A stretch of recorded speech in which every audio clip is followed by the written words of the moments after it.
This is Akashvani. In the program Spotlight, now we bring you a discussion on Union Cabinet decisions. The participants are Sandip Das, journalist, and Nishit Kumar, anchor.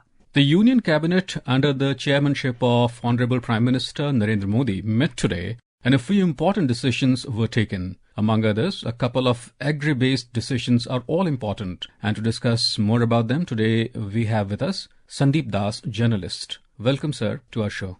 Thank you so much. Mr. Das, the Cabinet today approved the proposal of the Department of Fertilizers for extension of one-time special package on diammonium phosphate, that is DAP, beyond the NBS subsidy till further orders. Now, please tell us more about the same. Just to inform the listeners here that DAP, the fertilizer, India imports say about two-thirds of our consumption. Our annual consumption is about 11 million ton, and we import two-thirds of them from various countries, Russia, Ukraine, and other countries. Because of the Red Sea crisis and other geopolitical tensions, the import has become quite expensive because those ships who used to cross Red Sea and all, now taking a longer turn to reach India's coast, so that the transportation cost of DAP has increased substantially. There are two kinds of subsidy government provides. One is the urea subsidy, which is urea price hasn't been revised, it's unfixed. That subsidy government provides, and there is a non-urea subsidy. Non-urea subsidy, under which DAP comes, is government announces every twice a year, that is Kharif and Rabi season. But in between, what happened, because the farmers have sold DAP at 1,350 rupees per bag or 50 kg bag, which is very crucial for our Rabi winter crop. And the companies who sell them, they import the same from the other countries. And because government provides subsidies on this particular thing, because the cost of import, say about 2,500 rupees per bag. Actually, the cost actually should have been 2,500 to 2,800 rupees a 50 kg bag. But now government has decided to give this subsidy, this one-time subsidy for timing, to ensure that farmers get at the same price of 1,350 rupees per bag for 50 kg for the subsidy. That is what the subsidy is all about. You say that the farmers would be getting at 1,350 rupees per 50 kg per bag, which effectively the cost will be about 3,850 crores if we talk about the subsidy here. Correct. This is one of the benefits which is going to help the farmers. Now, beyond this, how are the farmers going to benefit more from this? As I said, the cost of the bag is say about 28 rupees. If you include all the transportation cost, actual cost is about maybe around 2,800 rupees, around 2,700 rupees, which is increasing in the last couple of months because of all the geopolitical crisis, which is taking more time for our ship to come from those countries, Canada, Ukraine, to reach Indian coast.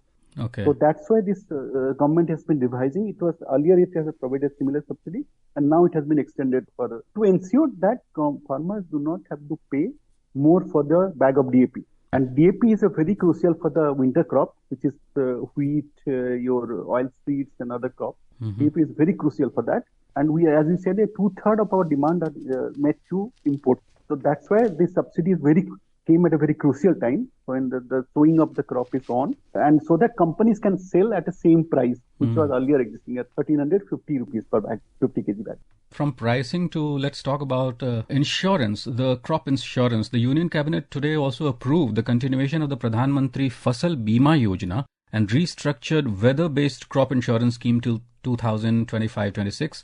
with an overall outlay of 69,515.71 crore from 2021-22 to 2025-26. Now, this is really very heartening. Mr. Das, your take on this? All the government scheme has been now allied to the 15th Finance Commission, which will be ending in FY26.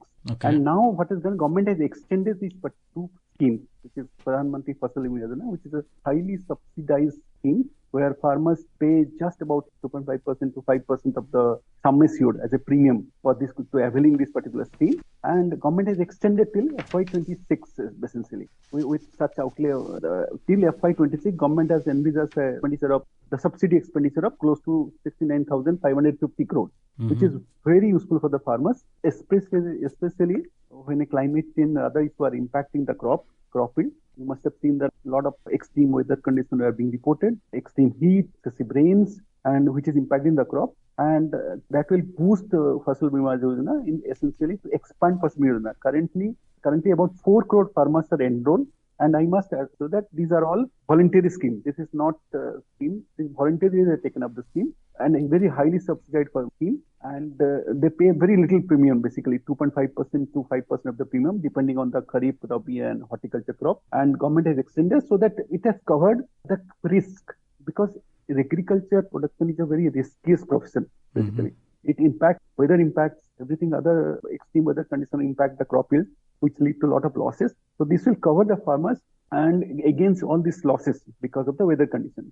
And in addition to this particular scheme, they have also within this scheme, Pradhan Mantri Fasal Bima and weather-based crop insurance scheme, they created a fund for innovation and technology. Another 800 crore has been earmarked for it to use technology for faster assessment. See, taking a crop insurance is not the end of it. If claims are not settled on time, then it can create a lot of problem for the farmers if they are not paid for the crop losses on time. So obviously the benefit of the scheme is not realized by the farmers. So with the use of technology, faster assessment, faster claim settlement, government aims at settling the claim as fast as possible with the use of digital technology. As the agriculture minister said, that they have also ensured that in case of delay in settlement, the companies who are implementing the system have to pay penalty of 12%. Okay. So that is also another thing, because this is I think with this announcement, the scheme will going to expand to all other states. Currently, 23 states are implementing it, union territories and states. So it will expand to other states as well, and more farmers will be enrolled this time, because it has already got 4 crore farmers have already enrolled in this particular scheme. So, Mr. Das, you just talked about technology playing a role in here. Now, in addition to the same, for large-scale technology infusion in implementation of the scheme, leading to increasing transparency and claim calculation and settlement, the Union Cabinet also approved creation of Fund for Innovation and Technology, that is FIAT, F-I-A-T, with a corpus of 824.77 crore rupees. Now tell us something more about this. Essentially, see, earlier what used to happen, that crop settlement, once the crops are damaged, there used to be something called crop cutting experiment. The insurance company used to cut the crop, and how much is the claim, and it used to be a very long down process. It will take almost a year to settle that claim of farmers. Okay. So now the government intends to technology, it's a remote sensing technology for efficient transparency in terms of crop loss, in terms of crop conditions, in terms of weather forecasting, losses due to national calamities and adverse climatic conditions. It can be assessed with use of technology, because we have a space technology, we have a lot of other technology. So with this fund, those technological use will be increased. And they are also talking of a national crop insurance portal for auto settlement also. They are talking about auto settlement, grievance redressal, because it has been stressed time and again that don't settle the claim of the farmers on time. It impacts the farmers really hard if he is not paid for the crop loss, for which he has paid a premium for insurance. So government wants to aiming at using all the technology possible available, remote sensing, digital, space technology to assess the crop loss, even also provide information on the weather conditions so that farmers can also save the crop and the mitigation measures and all. That is what this fund will be used for faster settlement and also ensuring transparency and efficiency in the settlement. In fact, moving in the same direction, FIAT, as we talked earlier, that is creation of fund for innovation and technology. It also talks about, as you mentioned, yield estimation system using technology, that is Yes Tech, and weather information, as you just mentioned, and the network data system, that is WINDS. Now, how are these, the Yes Tech and the WINDS, are going to help the farmers? Essentially, when you see crop condition, we need to monitor crop condition continuously. And with use of space technology, with the satellites and all, you can really assess the yield of the crop and the crop damage also, basically, essentially. So that yield estimation, all these winds and the agriculture minister has spoken about, will be helpful in saving the crop as well, as and also the claim settlement of the crop insurance, because this will be continuous monitoring of the crop. Currently, what is happening is more of a manual monitoring. The farmers does it, some other people does it, basically. But with use of technology, they can assess the condition of the crop, what condition of the crop is there when the natural calamity happened. So that will be the yield. They can also estimate the yield also. Okay. This will be easier when after sowing, they can also assess the yield in terms of looking at the crop condition, growth condition. So by using technology, drones also are being used. They're all technological tools the agriculture ministry wants to use to bring in transparency, bring in technology into the field, so that farmers get help from the adverse weather condition, and also claim settlement. That's the main part of the Fasal Bima Yojana. All right. So, Mr. Das, talking of Fasal Bima, is it like all the farmers, like big farmers, mid-segment farmers, and the small farmers, or the micro kind of, the marginalized farmers, are all of them kind of taken into its ambit? This is, as I said, there are 4 crore farmers have taken it. It's a voluntary scheme. Earlier it was non-voluntary. Those who used to take loan from the government, they used to be enrolled. Now it's a completely voluntary scheme. And everyone is included here, completely voluntary scheme. As I said, the data source, the financial year 2024, 4 crore farmers have enrolled. And out of that, 55 are non-loanee. That means more than 2 crore farmers haven't taken any kind of loan, have taken this particular crop insurance scheme just as a risk, just as to protect the crop from risk of climate change, essentially. It's available to all the farmers, and every companies, the 20 companies who implement this particular scheme are assigned some districts across the country, across districts which are implementing this scheme. Currently, 23 states and union territories are implementing it. And this subsidy portion is divided by the states and the center, 50-50% basis. And for the hilly and Himalaya region, it's about 90% center and 10% the state owns it, the subsidy portion of it. Farmers essentially pay about 1.5% to 5% of the insured value of the crop, essentially. So everyone is included in that, irrespective of the land holding and essentially. And essentially they pay the premium, which is very low, as I said, 1.5% to 5% of the insured value. And this particular scheme basically protects against all these climate change, which has become a really challenge posing a challenge for our Indian agriculture. Right. Mr. Das, in fact, the government today said that almost 88% of the claimants of this insurance scheme are the marginalized or the small farmers. Now, this is really heartening. Your take on that? What he said, that means he indicated that scheme has been accepted by the farmers, that by paying a very small amount of premium, the small farmers, marginal farmers can protect the crop against all vagaries of weather. And also there is another figure that says that 57% of insured farmers are from OBC, SC. That's also very heartening figure. Yes, that is another very heartening aspect. And also, if you look at since the launch of the program 2016, 1.7 lakh crore has been paid as a compensation, as an insurance payment against the premium of 34,000 crore rupees. It's almost, if you calculate, it's almost like 4-5 times of what the premium has been paid by the farmers. That means it's a win-win for the farmers, essentially. And it has been gradually